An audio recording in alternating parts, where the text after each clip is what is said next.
Comienza el Dios de cada día.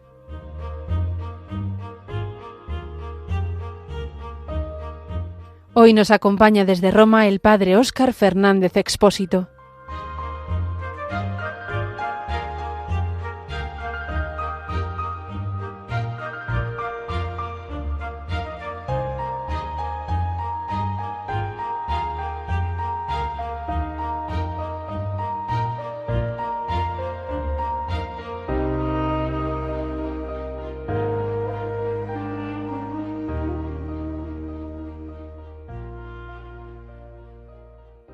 Muy buenos días y un afectuoso saludo a todos los oyentes que sintonizáis en estos momentos Radio María, en este 31 de mayo, festividad de la visitación de Nuestra Señora a su prima Santa Isabel. Hoy concluimos este mes de mayo, que tradicionalmente ha sido dedicado a María, la Virgen Madre de Dios y Madre nuestra. Y nos vamos adentrando también ya en la primavera, abriéndonos paso hacia el verano. Los días son cada vez más largos y luminosos, y eso es algo que psicológicamente nos ayuda a muchos de nosotros. Sea como sea, levantemos la mirada de nuestro corazón a Dios nuestro Señor, que nos regala la vida cada día. Él nos llama a colaborar con su obra. El mundo es obra de Dios y nosotros estamos llamados a colaborar en esa obra. Como decía San Ireneo, como dice también uno de los prefacios de la misa, Él nos llama a colaborar con Él en el proyecto de la creación y nos va dando su espíritu, nos va santificando también en la medida en que nos dejemos santificar por Él, en la medida que dejamos que su gracia actúe en nosotros para llegar un día a la plenitud de lo que somos, de lo que estamos llamados a ser pues el hombre y la mujer perfectos en Cristo. Os saludo desde la ciudad de Roma. Aquí estoy desde hace varios años haciendo mi doctorado en teología bíblica. Algunos le llaman la ciudad eterna y es corazón de la cristiandad desde hace 2000 años. Esta ciudad milenaria es ambigua en tantos aspectos, porque no siempre en ella han sucedido cosas buenas, ya desde la época del Imperio Romano e incluso después en la época cristiana, porque no siempre se ha dado el mejor ejemplo. Podemos pensar que Roma es el lugar de la expansión de la cultura, ya desde la época de los romanos, pero también Roma era la expresión de un pueblo en gran medida opresor, de un pueblo que propuso la paz, esa paz de Augusto, que tiene todavía en Roma, se conserva el altar a la paz, como si fuera una diosa, pero esa paz augustea era una paz a base de someter a aquellos que se rebelaban, a aquellos que no pensaban igual. Y contra esa paz, o de alguna manera contraponiéndose a esa paz militar, a esa paz política, a esa paz en cierto modo falsa, viene Jesucristo a traer su paz como el verdadero Mesías. Y desde ahí se entiende el canto de los ángeles en la noche de Navidad: gloria a Dios en el cielo y paz en la tierra a los hombres del beneplácito divino, porque la paz que trae el Señor no es la paz del mundo. También lo dirá el propio Jesús antes de morir: mi paz os doy, mi paz os dejo, pero no como la da el mundo. Es una paz que a veces siempre implica, de una manera o de otra, abrazar la cruz. Pero también Roma también es el lugar que se llega a convertir en el centro del mundo, que de alguna manera permite también que el Evangelio pueda expandirse en un tiempo récord. Y ya en la era apostólica, ya en el tiempo de San Pablo, el Evangelio había llegado a casi todos los lugares del mundo conocido por aquel entonces, y llega precisamente hasta los extremos de la tierra, que en aquel momento se podría considerar no mi tierra, que ahí es donde se supone que estaba el final de la tierra, en Finisterre, sino en Roma, que en cierto modo es el extremo de la tierra, especialmente si lo vemos desde el oriente, desde la Palestina, y que en ese extremo de la tierra estaría la capital del mundo, que era Roma. No en vano el autor del libro de los Hechos de los Apóstoles transmite que la palabra del Evangelio y el testimonio de los apóstoles debía llegar desde Jerusalén hasta los confines de la tierra. Esa es la promesa que hace Jesús antes de subir al Padre. Seréis mis testigos en Jerusalén, en Samaria y hasta los confines de la tierra, cuando recibáis el Espíritu prometido que el Padre os enviará, o que yo desde el Padre os enviaré. Y este es el mandato y a la vez es la promesa de Jesús. Y este mandato y esta promesa todavía continúa. Sabemos que desde muy pronto, pocos años después de la muerte y la resurrección de Jesús, a Roma llegaron muchos de los primeros cristianos, muy especialmente los apóstoles Pablo y Pedro, que llegaron a dar el supremo testimonio del martirio, allá por los años 60 del siglo I. Por eso, Roma es hoy el corazón de la cristiandad. Roma hoy es el lugar desde donde nos habla el Papa, sucesor de San Pedro, porque se basa o se fundamenta en ese testimonio que dieron los primeros testigos de Jesús, un testimonio que fue de palabra, pero que fue sobre todo con la vida. El propio libro de los Hechos concluye mostrando la llegada de San Pablo como prisionero a Roma, pero que sin embargo, paradójicamente, se dice que podía anunciar con libertad y franqueza, es decir, con parresía, una palabra que vuelve a estar ahora muy de moda en el ámbito de la evangelización, que tiene que ver con la libertad que da el Espíritu. Pues San Pablo podía anunciar con parresía, con libertad, lo referente a Jesús y al reino de Dios sin restricciones. Y así de esta manera se iban uniendo a la Iglesia los que iban siendo salvados, las gentes de todos los pueblos que escucharon y acogieron esa salvación que se les ofrecía, que era para ellos, porque la salvación, el Evangelio, no es solo para unos pocos, es ofrecido a todos, pero requiere esa escucha, que es tener el corazón abierto y ser acogedor, acoger esa palabra para que pueda producir sus frutos de salvación. Por aquel entonces el Espíritu hacía su obra, iba haciendo su obra, y esa obra, como decíamos hace un poco, continúa todavía infieri, haciéndose también hoy, preparando tantos corazones para que puedan acoger ese Evangelio. El Espíritu, como decía San Juan Pablo II en su encíclica Redemptoris Missio, va siempre delante de nosotros, va incluso delante de la Iglesia y de los evangelizadores, preparando los corazones. Y yo creo que esto también es algo que sucede hoy en nuestra Europa descristianizada. Si por una parte parece que muchos pierden la fe, que muchos ven la fe como algo negativo, como algo incluso peligroso, también está empezando a surgir de nuevo aquellos que, habiendo sido bautizados de niños o no, empiezan a hacerse preguntas importantes. Y tal vez no van a ser unos cristianos perfectos de misa dominical, porque todavía no lo conocen, pero que están ya buscando a Dios. Y entonces creo que tenemos, estemos donde estemos, cada cristiano, una gran misión para ayudar a que todo aquel que está buscando la verdad pueda encontrarla y pueda encontrar a Cristo Señor, que es la verdad en persona. También donde quiera que nos encontremos, estamos nosotros llamados a seguir acogiendo este mensaje, que es un mensaje de alegría, y transmitirlo a los otros. Si por algo se destaca el Evangelio, es la alegría. Si nos falta la alegría profunda, algo está fallando. Es siempre un buen indicador que exista la alegría. Y esa alegría del Evangelio viene de ese encuentro con Jesucristo, que nos lleva a esa confianza que va creciendo, que va produciendo que crezca en nosotros la libertad de los hijos de Dios, que va unida o que es expresión de esa fe que es también confianza, seguridad. Pero no es la seguridad propia de los fanáticos, porque a veces la religión puede llevarnos al fanatismo, entonces ahí se está pervirtiendo. Se trata de una seguridad que es muy humilde, es la seguridad del creyente que siente que le ha sido iluminado el corazón y que brota una gran verdad, más allá de tantas preguntas que aún permanecen. Puede estar convencido de que Dios existe, de que Jesús ha resucitado, que la muerte y el mal no tienen la última palabra, aunque todavía sintamos sus efectos con demasiada fuerza en el mundo.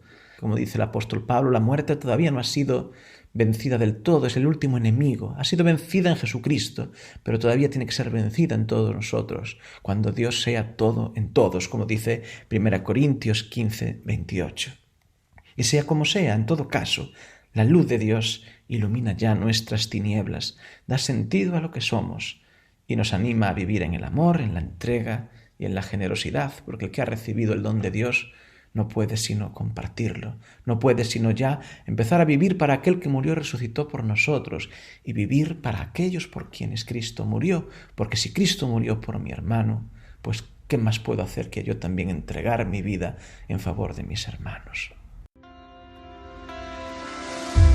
2024, año de la oración, año de las bodas de plata de Radio María en España, año para insistir en nuestro trato de amor con el Señor y su Madre, pedir, alabar y dar gracias. Un año también para que te incorpores de forma más activa a la familia de Radio María. Puedes hacerlo con tu oración, sacrificio, compromiso voluntario y donativos. Colabora.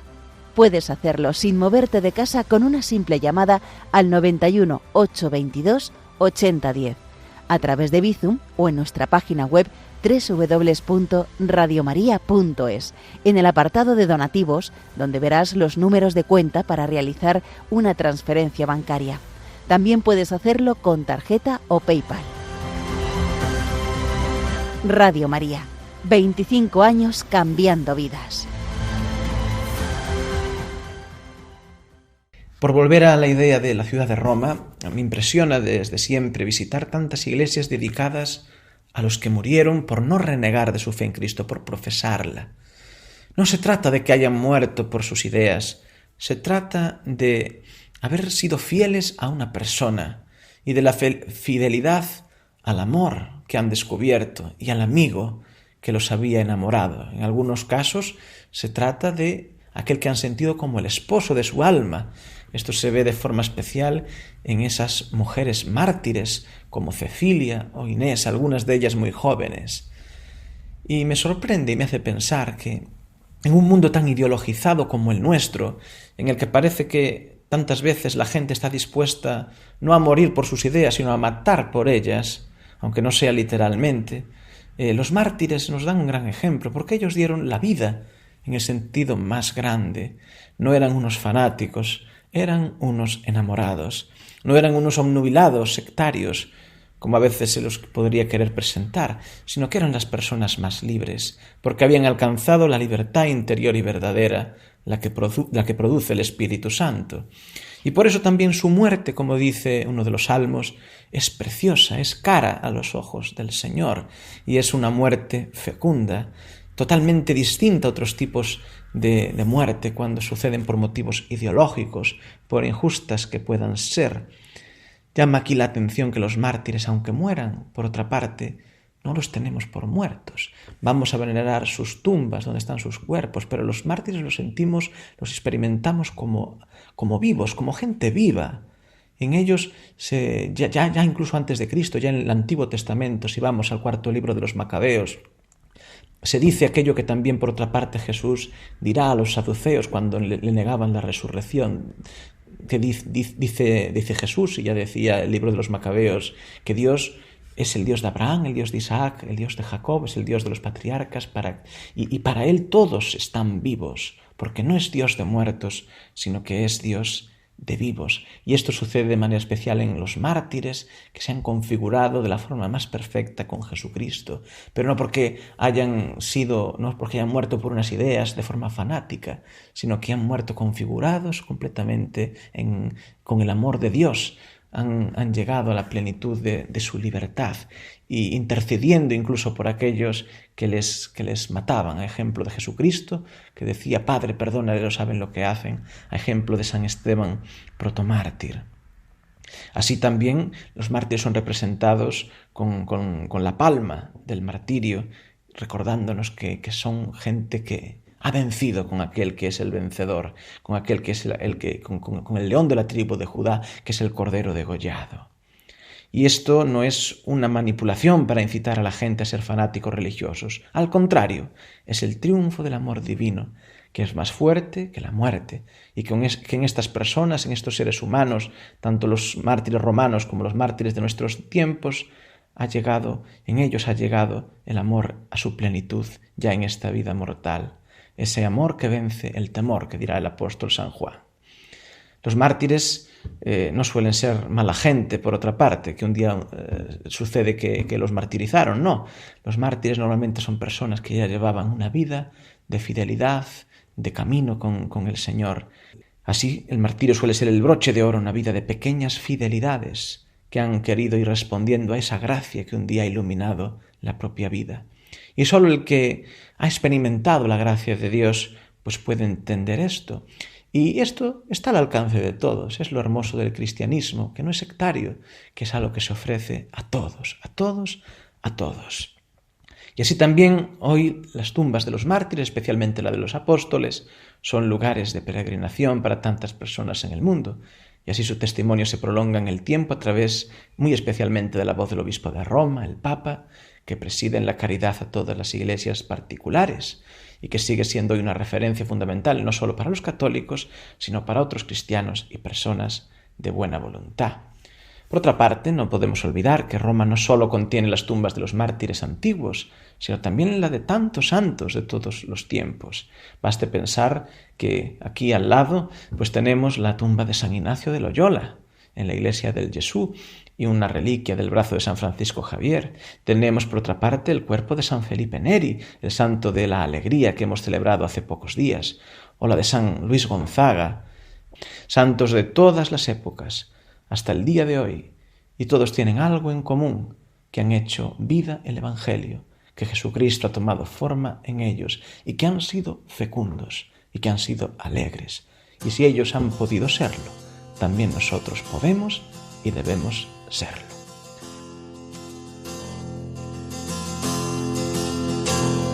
Llevo dentro la esperanza deseada, que me envuelve, que me inunda, que me llama.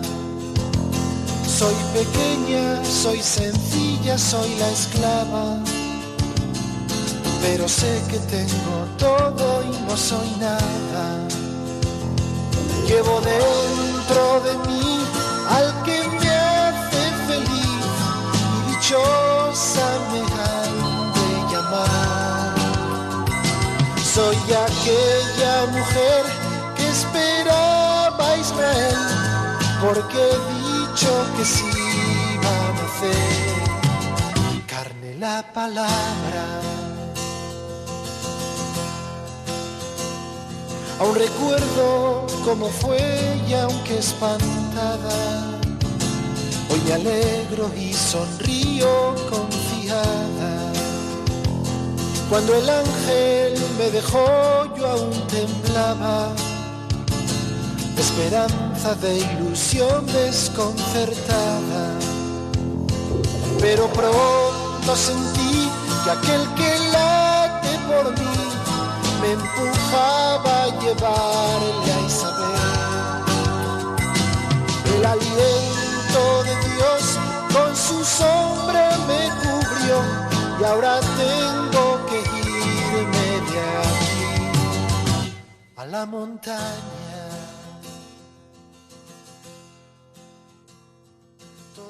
Hoy celebramos la visitación de la Virgen María, pues ella también se puso en camino, como ella también nosotros debemos ponernos en camino. Ella se puso en camino después de recibir la gran noticia de que Dios la había elegido para ser la Madre Virgen del Mesías. Se pone en camino después de haber escuchado. Primero ha escuchado el mensaje. María es oyente de la palabra, es prototipo del creyente que acoge y que ha aceptado humildemente. He aquí la esclava del Señor. Y solo porque ha escuchado, porque ha dicho que sí, pues entonces puede ponerse en camino para ir a comprobar ese signo que el propio Dios le ha dado. Mira que tu prima Isabel ha concebido incluso en su vejez. No nos podemos poner en camino sin antes haber recibido el mensaje y haberlo acogido en el corazón con disponibilidad. Es muy importante esto, porque si no corremos el riesgo de ponernos en camino sin saber hacia dónde o sin tener nada que llevar, y entonces nos convertimos en unos charlatanes y unos populistas, y es lo que no nos podemos permitir. Necesitamos tener el corazón lleno para poder llevar lo que llevamos en el corazón, porque de la abundancia del corazón habla la boca, como dice también el Evangelio. María se puso en camino guiada por la fe y la confianza en lo que el mensajero celeste le había dicho. Su prima había concebido en la vejez. Esto era un signo de lo que sucedería en ella de una forma aún más admirable. Y así, como una nueva arca de la alianza, ella inició la primera procesión del Corpus Christi, como dice algún himno de la liturgia de la Iglesia. Ella caminaba en la alegría, y así esa alegría se contagió al llegar a su destino, a su prima Isabel y a Juan Bautista, que estaba en el seno de Isabel. Pero ella caminaba también en la oscuridad de la fe, una oscuridad que no es la oscuridad del mal, que no es la oscuridad del miedo, es el no saberlo todo.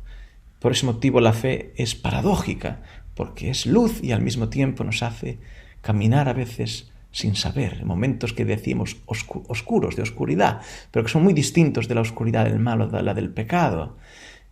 Por eso San Juan de la Cruz nos habla de ese ir, para ir a donde no sabes, has de ir por donde no sabes, y conocer ignorando, trascendiendo toda ciencia, porque a fin de cuentas las cosas de Dios pues van mucho más allá de lo que puede comprender alguien en este mundo. Y así, en el encuentro entre aquellas dos mujeres, que cada una lleva en su seno a sus niños, al precursor en el caso de Isabel, que es testigo de la luz, y a Jesús en el caso de María, que es la luz verdadera que ilumina a todo hombre. Estas dos mujeres, una anciana y estéril, y la otra una virgen, ambas han concebido por intervención divina, ambas son fecundas, y ellas representan a la antigua y a la nueva alianza, que se abrazan y que de alguna manera la una deja testigo a la otra, o deja el testigo a la otra. Y así la fe de María reconocida por Isabel, dichosa la que ha creído, y la alegría del Espíritu Santo llega a Isabel y a Juan en su seno santificándolo.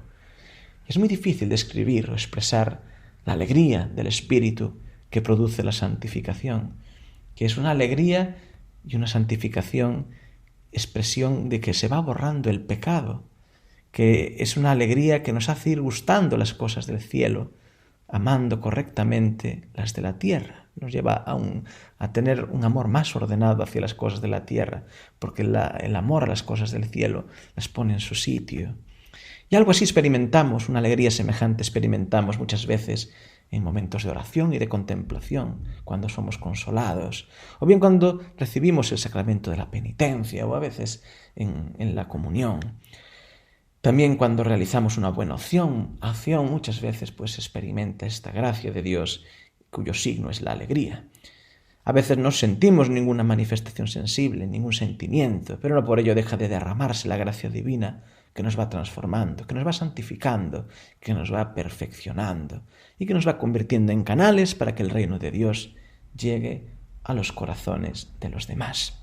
Así la alegría verdadera, profunda, es la que nos lleva a entregarnos, o es expresión también de nuestra entrega, y es también una expresión del amor sincero. La alegría es el gran indicador de que el reino se hace presente. Y por otra parte, no olvidemos que la alegría escatológica, la alegría celestial, es una de las finalidades de la venida de Jesús al mundo, pues como él mismo dice en su oración al Padre, he hablado de estas cosas en el mundo para que mi alegría sea colmada en ellos. Pues queridos amigos de Radio María, el tiempo por hoy se nos ha terminado. Os deseo un feliz término del mes de mayo y mucha alegría y felicidad en el próximo mes de junio, el mes dedicado al corazón de Jesús. Que sea un momento especial para descubrir la riqueza y la profundidad de este misterio, de unirnos más profundamente a Él, tomando parte en sus sentimientos, para que nuestro testimonio sea cada vez más creíble y que nuestra vida sea una vida fecunda y una vida llena de amor y de esperanza. Que Dios os bendiga, que María Santísima os proteja y como ella os haga portadores de la gracia y de la alegría, pregoneros de la buena noticia allí donde estéis. Y hasta la próxima vez que nos encontremos. Un abrazo a todos.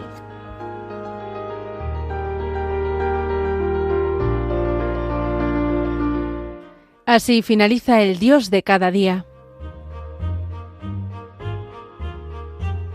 Hoy nos ha acompañado desde Roma el padre Óscar Fernández Expósito.